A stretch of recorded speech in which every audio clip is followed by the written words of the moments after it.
ఈ రోజే సబ్స్క్రైబ్ చేయండి మీ ఫేవరెట్ షోస్ చూడండి.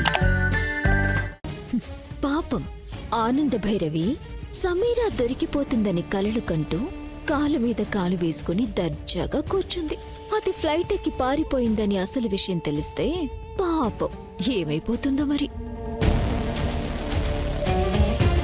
పిన్ని, రోహిత్, మా తింగరాయన వచ్చాడంటే సమీరా జంప్ జిలాని అని అప్డేట్ చెప్పడానికేమో. సమీరా ఎయిర్పోర్ట్కి వెళ్తుంటే కారులో ఎక్కించుకుని పోలీస్ స్టేషన్లో అప్పచెప్పేశాను.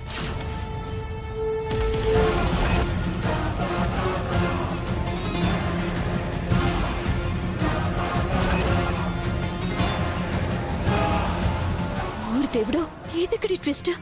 పిన్ని, అంతా నువ్వు చెప్పినట్టే చేశాను. ఎక్కడా సమీరాకు అనుమానం రాకుండా పోలీస్ స్టేషన్లో డ్రాప్ చేశాను. కానీ నిజం బయట పెట్టే వరకు సమీరాకి 3rd డిగ్రీనే.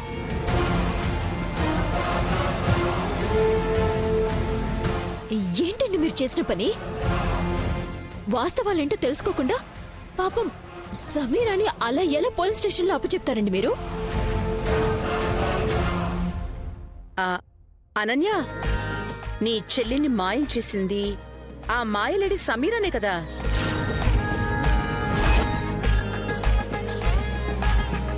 అదే ఆ అనుమానంతోనే కదా ఆమెని పట్టి పోలీసులకి అప్పగించాడు రోహిత్.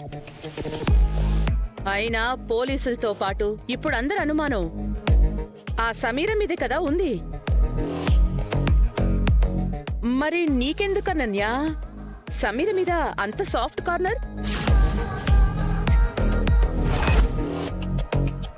అవునమ్మా అనన్య, ఎందుకు ఆ అమ్మాయి మీద అంత జాలి చూపిస్తున్నావు? అయ్యో అదే గారు, ఇదేమీ జాలి కాదండి.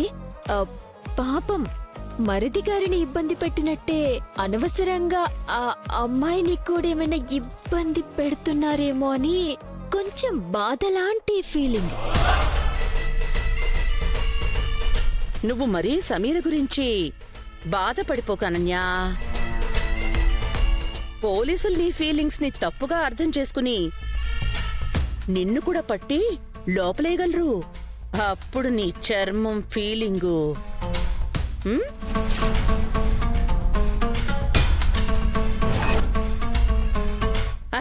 అదే అనన్యా, నువ్విలా క్రిమినల్స్ కి అనుమానితులకి సపోర్ట్ చేస్తే పోలీసులు నీ చెల్లి మాయం అవడానికి వెనక నీ హస్తం కూడా ఉందని అనుమానించరు?